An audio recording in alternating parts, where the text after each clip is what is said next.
Muy buenas noches y bienvenidos a este cierre de Wall Street a estas horas en la parte geopolítica. Amén de que seguimos mirando, como no puede ser de otra manera, al G20, a lo que está haciendo India. Protagonista Volodymyr Zelensky, lo quiera o no. El presidente ucraniano, ojo, hablando y cargando directamente contra Vladimir Putin. Dice Zelensky que Putin solo tiene una opción: asustar al mundo. En eso está. Voy a citarles textualmente.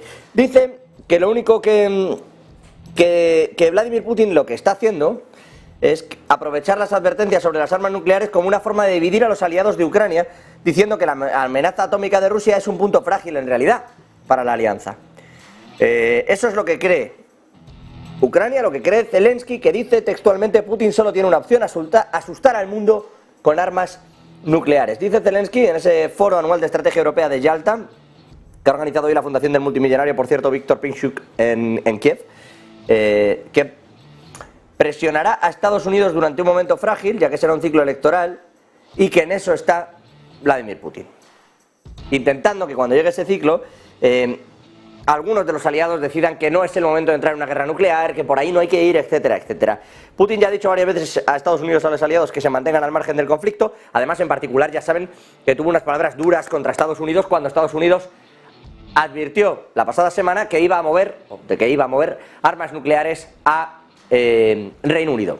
52 millones de dólares se gastó en crear unas bases para precisamente acoger a los soldados que van a custodiar estas armas.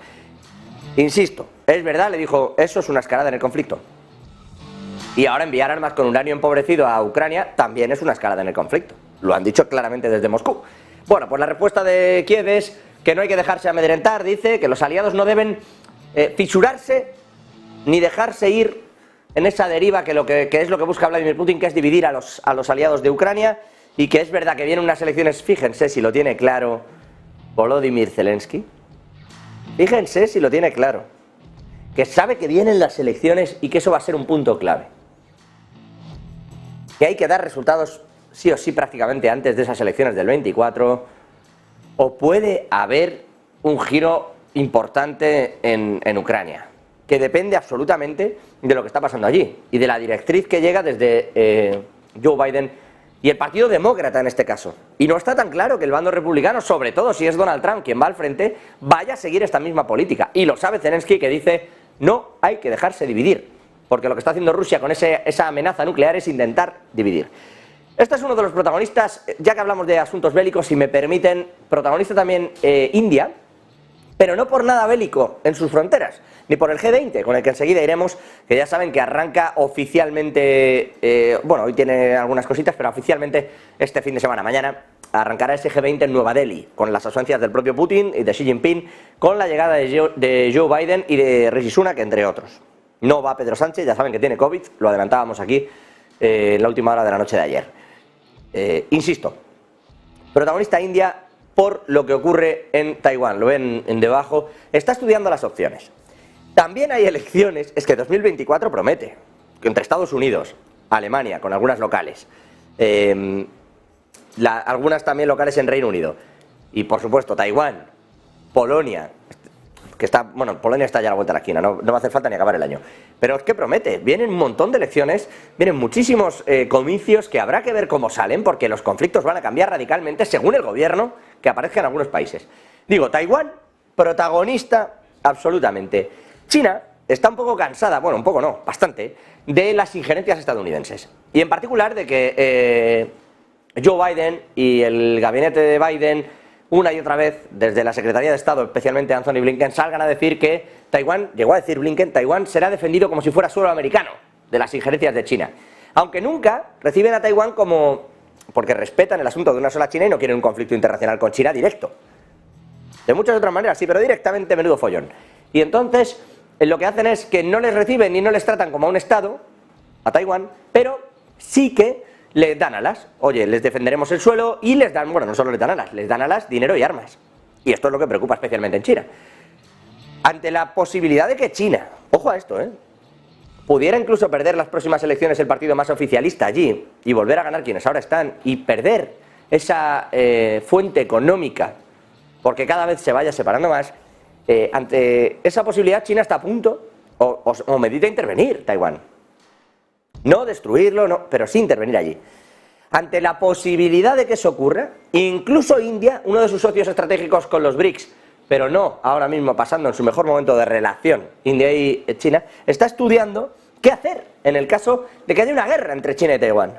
Está estudiando esas posibles respuestas a esa invasión china que hubiera en Taiwán, esa posible invasión. De hecho, dicen que han hecho algunas consultas para con Estados Unidos y que en Estados Unidos siguen deslizando la idea de que China va a acabar invadiendo Taiwán. Bueno, pues preocupados por esto, desde la defensa desde la Secretaría de Defensa de India, Anil Chauhan, el máximo comandante militar, ha encargado un estudio para examinar un impacto amplio de cualquier guerra en la isla que involucre a Estados Unidos y sus aliados y qué medidas podría tomar la India en respuesta. De hecho, hay un informe bastante oportuno en Bloomberg que habla de ese estudio y de cómo varios escenarios, bueno, brindarían incluso la oportunidad a la India de ser que ya lo es, pero ser el líder prácticamente del suministro tecnológico si se produjese ese desencuentro, porque ahora mismo Taiwán, todo pasa por Taiwán. Pero India dice, yo ya soy un líder tecnológico en el mundo, pero esto podría darme una posición de muchísima relevancia. La preparación de India para esa posible guerra por Taiwán lo que demuestra es cómo tiene ese alineamiento hacia cualquier lado en realidad. Fíjense que este estudio, este informe lo encarga a raíz de lo que le cuentan desde Estados Unidos. Y eso que se supone que está del lado de los BRICS, económicamente hablando, cuando hace los intercambios en yuanes, cuando incluso en yuanes paga a Rusia, o en rublos, por las construcciones de determinadas fuentes centrales energéticas. En esto está India, insisto, aquí lo hemos dicho muchas veces, el funambulismo de Narendra Modi es exquisito.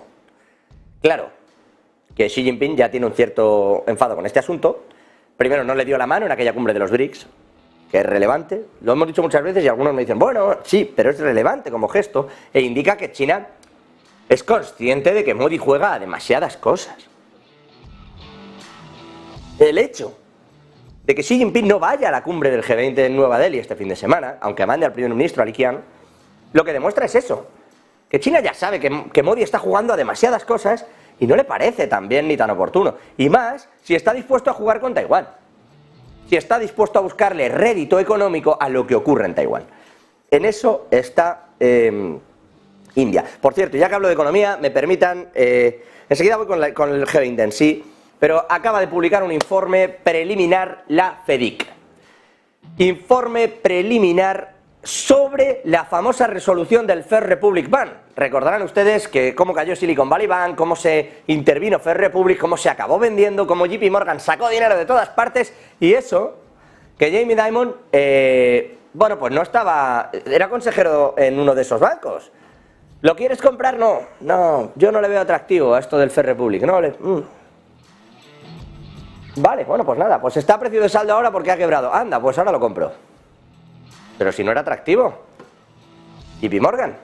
El caso es que recordarán ustedes todo aquello. El regulador, en teoría, y sobre todo a raíz de la caída del Silicon Valley Bank, el regulador es, entre otras muchas cosas, aparte, la Reserva Federal. Lo digo para que tampoco nos hagamos ascuas. La Reserva Federal tenía que monitorizar todo lo que estaba ocurriendo en esos bancos. Y dice el informe preliminar de la FEDIC, que es algo así como el sistema de seguros que luego se hace cargo de pagar todas estas bromas, y que tiene dinero de los propios bancos, dinero de la Secretaría del Tesoro, es decir, del gobierno de los bancos y de la Reserva Federal. Bueno, pues en el informe del análisis de lo ocurrido, dicen textualmente los reguladores estadounidenses a cargo de supervisar el banco en quiebra de First Republic, o sea, sobre esos reguladores, dice la FEDIC, los reguladores fueron demasiado generosos y podrían haber hecho más para desafiar efectivamente a la administración en sus planes para enfrentar un aumento de tasas de interés y el riesgo de liquidez. Toma, toma y toma. Dice la FEDIC, en Román Paladino, traducido, que las autoridades tenían que haber ido a decirle, dejad de subir tipos de interés, no lo hagáis ahora mismo. ¿No veis vosotros que tenéis gente de la propia Reserva Federal metida dentro y monitorizando todo esto? Que no cuadra el balance, que como subáis los tipos de interés os vais a cargar el balance de las entidades. Y dice la FEDIC, ¿debieron verlo? Esto era evidente. Si tú tienes unos bonos, o tienes bonos, muchos bonos, y con ellos estás realizando una serie de coberturas, como te suban los tipos de interés, como te hagan polvo ese balance, ¿Qué es lo que pasó? Tú no tienes puesto en el balance la asignación real de esos bonos. En cuanto digas, venga, vamos a cubrirlo, calcúlamelo, ¿qué tienes? No tengo nada. Han subido los tipos de interés, no puedo soltar los bonos ahora, tengo que ir a vencimiento. No me sirven para nada, incluso son un peso. Y esto, que se lo explicamos nosotros aquí, lo sabe evidentemente un economista de la Reserva Federal. Y más cuando lo mandan específicamente a supervisar un banco. Y más cuando estás viendo venir una crisis. Y dice la FEDIC, debieron ser, es que la frase tiene su aquel, podrían haber hecho más para desafiar efectivamente a la administración en los planes para enfrentar el aumento de las tasas de interés y el riesgo de la liquidez. Primer informe en profundidad de la FEDIC sobre este First Republic Bank, con sede en California, atribuye la culpa a una pérdida de confianza del mercado y los depositantes. Dicen que esto lo habría provocado, también aquí tienen una luz fundida y la otra intermitente, que es que la quiebra de Silicon Valley Bank provocó la caída de ese banco, una crisis de confianza, toma ya, si eso lo vimos todos. Terminó incluso desembocando en que Credit Suisse, que tenía bonos de todas partes, fue intervenido y pasado a UBS. Y ahora resulta que aquello se hizo regular también y está dimitiendo todo el mundo porque tienen demandado al propio regulador de Suiza por 17.000 millones. El que dirigía el regulador lo ha dejado, alega estrés. No vas a tener estrés. Realizas una operación, te dice el gobierno que está todo bien y te demandan por 17.000 millones. Pues más vale que tengas seguros para directivos. Claro que tienes estrés. En fin, informe de la FEDIC, insisto, que dicen que reconocen, aparte de que hubo una crisis de confianza, reconocen que los supervisores podrían haber hecho más para abordar factores específicos que hicieron que First Republic fuera muy vulnerable a efectos de contagio dramáticos y severos, incluida esa crisis bancaria, esa corrida bancaria, esa salida de capitales del banco, ¿no? Dice además que el rápido crecimiento del banco, la dependencia de depósitos no asegurados y la incapacidad de mitigar el riesgo de tasas de interés derivaron en la caída de First Republic Bank. Pero resulta curioso que vaya directamente a los reguladores a decirles que no fueron ustedes a la autoridad a decirle o que no subiera tasas, o que estaba pasando esto y que tuvieran controlado, que obligasen a otro tipo de controles de capitales y iban a subir los tipos, porque estaba pasando esto en la banca. En fin, informe demoledor. Para empezar, la FEDIC no lo está haciendo mal. Y si me permiten, hablando de planes económicos, les hablaba yo del G20, el G20, no sé si adrede o sin querer, pero ya vamos conociendo las filtraciones. No ha empezado las reuniones del G20 y ya hay filtraciones de qué va a haber al final. ¿Hay un plan económico? Sí. Dicen desde los países del G20 que el crecimiento económico global es desigual, que está por debajo del promedio a largo plazo, y a esto se suma la necesidad de nuevas políticas fiscales y monetarias, que aunque han estado bien coordinados, dice el informe preliminar que se está filtrando desde el G20, que las políticas fiscales y monetarias están bien coordinadas. Claro que están bien coordinadas. ¿Ha dejado de meter dinero? Pues lo están sacando los bancos centrales y lo están metiendo los gobiernos. Y así no hay crisis, aunque podría haberla, sobre todo si las cosas se están sosteniendo artificialmente. ¿Hasta cuándo podemos hacer eso? También dicen que hay que luchar contra la pobreza, descubriendo la rueda también en el G20. Menos mal que lo hacen en Nueva Delhi. Quiero decir, a ver si equilibran también ciertas clases allí. No sé cómo van a sacar este informe.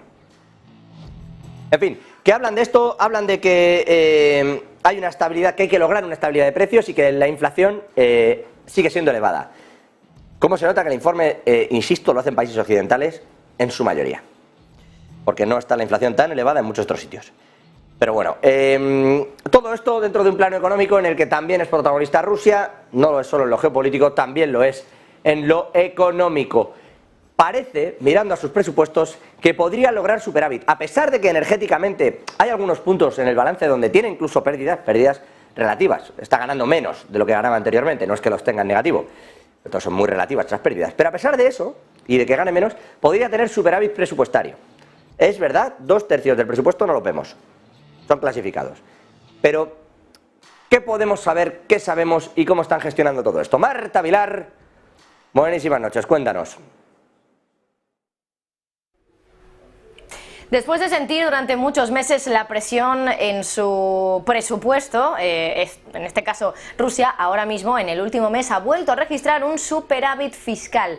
Datos de Bloomberg apuntan a que de nuevo los ingresos han superado a los gastos en el caso del gobierno ruso. El presupuesto de Rusia, nos dicen desde Bloomberg, ha registrado cifras positivas el pasado mes a medida que el gobierno está reduciendo ese gasto y también está aumentando los ingresos que vienen del sector no petrolero, que está compensando también esa caída de los ingresos energéticos especialmente. El superávit en agosto ha alcanzado los 456.000 millones de rublos. Esto en dólares serían unos 4.700 millones de dólares. Es uno de los mayores volúmenes mensuales de todo este ejercicio 2023. Y además también hoy hemos escuchado al primer ministro, a Mikhail Mishustin, hablar en una reunión gubernamental televisada y estimar el último superávit en 230.000 millones de rublos. Ya saben además que el presupuesto de Rusia ha estado en jaque, en presión por culpa de la guerra y de las sanciones y de, bueno, pues todo el esfuerzo financiero que supone para Rusia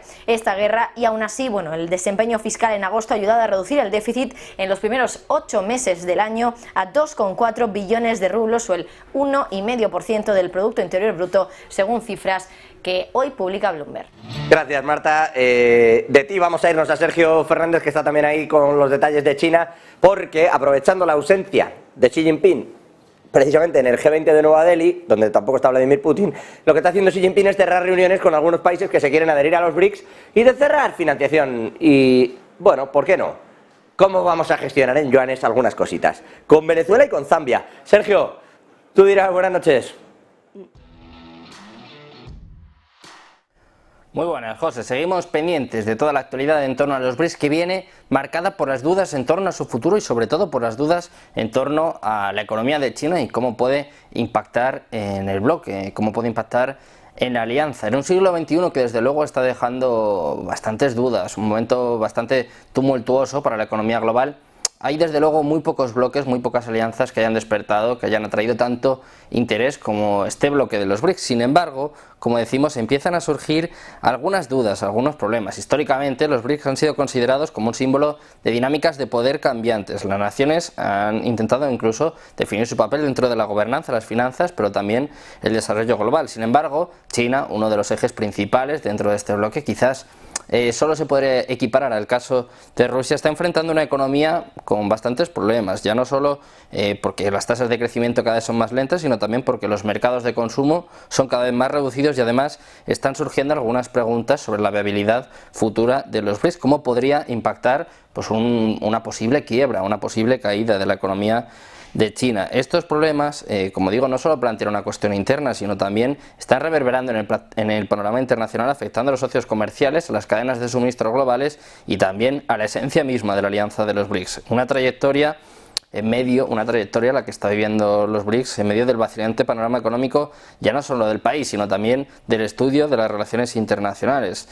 Además, también se está examinando, se está poniendo a prueba la resiliencia y la resistencia, en este caso, de la alianza, que tiene que adaptarse en este caso y que, bueno, parece que empieza a tener algunas dudas cuando hasta el momento ha parecido invencible. Las autoridades chinas están intentando abordar estos desequilibrios financieros, como por ejemplo la elevada deuda de los gobiernos locales, mientras intentan adaptar un modelo de desarrollo basado en el consumo, lo que ha aumentado de otra forma también que puede haber incluso algunos errores políticos. El líder de China, Xi Jinping, ya dejó claro hace apenas unas semanas en esta cumbre de los BRICS en Johannesburgo que la economía china es fuerte, es resistente, es resiliente y además que los fundamentos para su desarrollo a largo plazo siguen y permanecen sin cambios. Teniendo en cuenta el impacto económico de China, hay que recordar que dentro del bloque es el país que tiene un PIB superior, además con bastante diferencia si lo comparamos con Rusia, con India, incluso con Brasil o Sudáfrica. Pues claro, hay mucha gente que se está preguntando, que está preocupada por un posible colapso de la economía asiática. Sin embargo,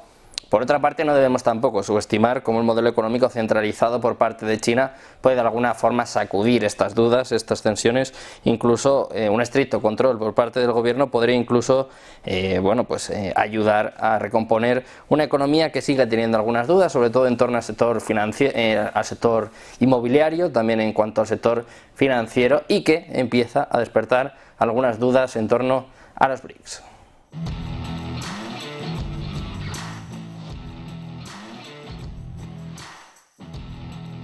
voy hasta Reino Unido, no pasa nada bueno. El otro día les contamos que quebró Birmingham. El ayuntamiento ha dicho, mira, déjalo, estoy en quiebra. Es que no hago más frente a los pagos. Ya no quiero saber nada del tema. Pero no es el único. Birmingham tiene que pagar 760 millones de libras. 1.000 millones de dólares, por si se quieren hacer... Porque les han metido demandas de equiparación salarial en el ayuntamiento desde distintos estándares de los propios funcionarios a lo largo de los años. Llevan tantos años de demandas, de reclamaciones, que además ahora hay que sumarle los intereses y los daños causados a quienes reclamaron. Y además, resulta que han ido contratando cuestiones que ya no necesitaban. Esto es un clásico de toda la administración pública europea desde unos años hasta acá.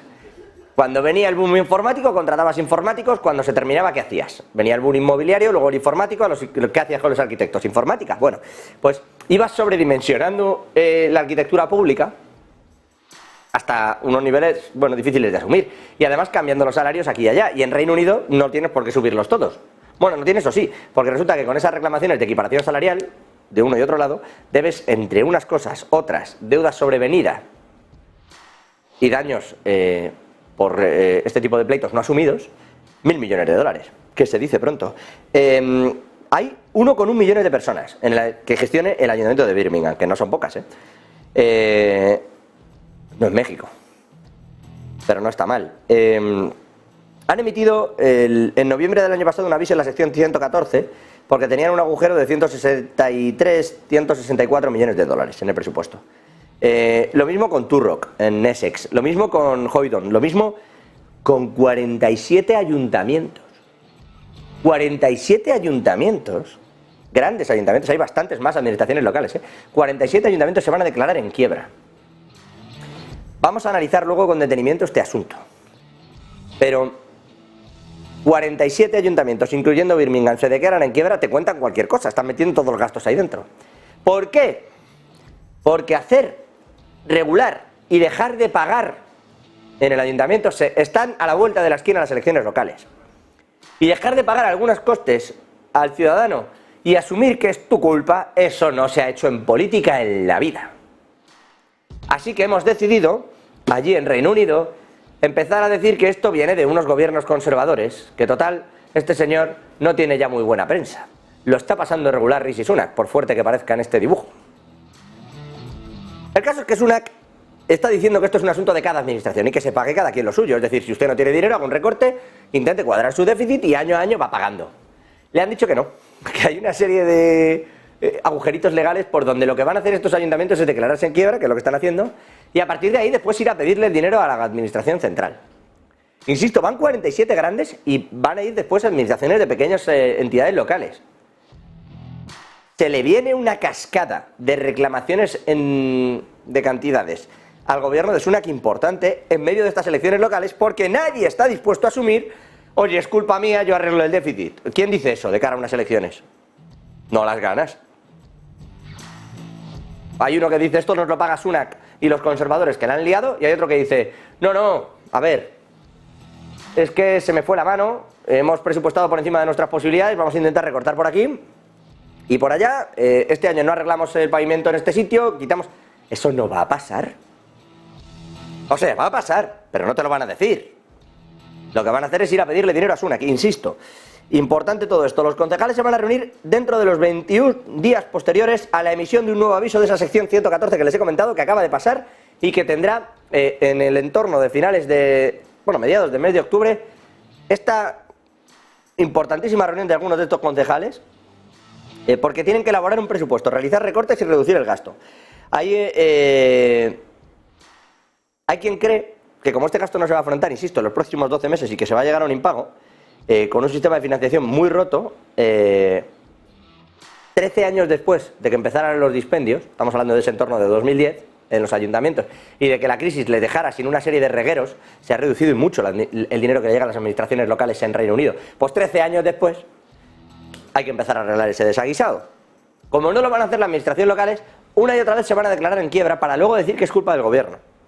Y lo pueden estar haciendo todo el año. Y el gobierno puede no pagarlo, ojo. Pero viene un conflicto importante. No acabó Boris Johnson, no acabó Liz Truss. Vamos a ver si Rishi Sunak llega a sus propias elecciones o las tiene que plantear antes. Y ya que estamos en Europa, me permitan protagonista a Alemania. Este ha decidido darle la vuelta al cajón, fíjense, la locomotora alemana. En la del todo va muy bien, los países del sur van peor, la industria en Alemania funciona muy bien, en Italia, en España, en Grecia que se apañen, pues ya no va tan bien. Van a cerrar todo el año en contracción, llevan 3 meses, se lo contábamos ayer, en contracción también en la producción industrial, es decir, ya ni siquiera la industria funciona. Y el gobierno, que empezó con hay que ser, pues como siempre, taxativos, hay que cuadrar las cuentas, etcétera, ya se asoma directito a una rebaja de impuestos de calado. Javi Luengo, muy buena, ¿qué está manejando exactamente el ejecutivo de Olaf Scholz? Alemania, una nación nada desdeñable, finalmente parece que está ignorando al Banco Central Europeo, y el liberal Christian Lindner lo que dice es que más allá de las peticiones de Christine Lagarde sobre que los estados deberían dejar de lado su política fiscal expansiva, va a por ellos, y lo que anuncia es un recorte de impuestos adicional de unos 2.000 millones de euros para 2024 que aún no están incluidos en el proyecto de ley de presupuestos. El 1 de enero, de aquí a unos meses, el mínimo sustancial libre de impuestos aumentará en 180 hasta cerca de los 12.000. Ingresos imponibles inferiores a este mínimo de subsistencia no están sujetos, por ejemplo, al IRPF, al impuesto de la renta sobre las personas físicas. El subsidio básico por hijos, un crédito fiscal para los padres, también va a subir el umbral, 228 euros hasta por encima de los 6.600. Lo ha admitido en la Cámara Baja Christian Lindner en el Bundestag, diciendo también en el debate presupuestario en el que el alivio fiscal adicional será de más o menos unos 2.000 millones de euros. Se cumple así con el requisito constitucional de ajustar anualmente el nivel mínimo de subsistencia exento de impuestos. Eso sí, va a la contra de lo que dice Christine Lagarde y de todas las peticiones del Banco Central Europeo. Gracias, Javi. Todavía en Reino Unido, bueno, aunque relacionado también con una cuestión que está haciendo JP Morgan, que es despedir, hay que hablar de Barclays. La entidad británica se prepara para eliminar miles prácticamente de puestos de trabajo. El 5% del personal comercial de la parte de atención al cliente se va a ir a la calle. A Barclays no le salen las cuentas, no es que no le salgan para mal, no es que diga, ostras, estamos perdiendo dinero, pero es que desde que están los tipos de interés tan arriba, la división comercial, lo de colocar hipotecas cuando tienes una inflación como la tienes en Reino Unido, está siendo complejo. Está cayendo el precio de la vivienda además a un ritmo importante, y quien compra vivienda no lo hace efectivamente llamando a una hipoteca o queriendo cambiar algún activo de pequeño valor en el banco. No pasa eso. Así que Barclays ha decidido que esta unidad de momento y con los tipos aquí no es rentable y va a despedir a la gente. No han querido comentar el asunto, pero dicen que ellos revisan periódicamente las operaciones para asegurarse de satisfacer las necesidades cambiantes de nuestros clientes de una manera eficiente y efectiva. Lo que traducido significa, no tenemos clientes en esa parte y nos sobra personal. Porque no, es que la necesidad de nuestro cliente no va por ahí, reformulemos el negocio. Si yo lo entiendo, es capitalismo puro. Pero hombre, que la gente se va a la calle por necesidad de nuestros clientes tampoco diría yo que es el vínculo exacto. Se van porque no cuadra y no le sacas la rentabilidad esperada ahora, con los tipos así, a esa división.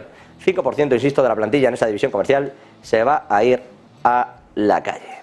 En fin, con todo y con esto sobre la mesa, si me permiten ustedes, cerramos las noticias del día, vamos un minutito a publicidad y pasamos al análisis. Vamos a hablar de esto, vamos a hablar de todo lo que está ocurriendo en Reino Unido, porque es muy llamativo, insisto, y porque esa quiebra de los ayuntamientos no ha hecho más que empezar. Y vamos a preguntar si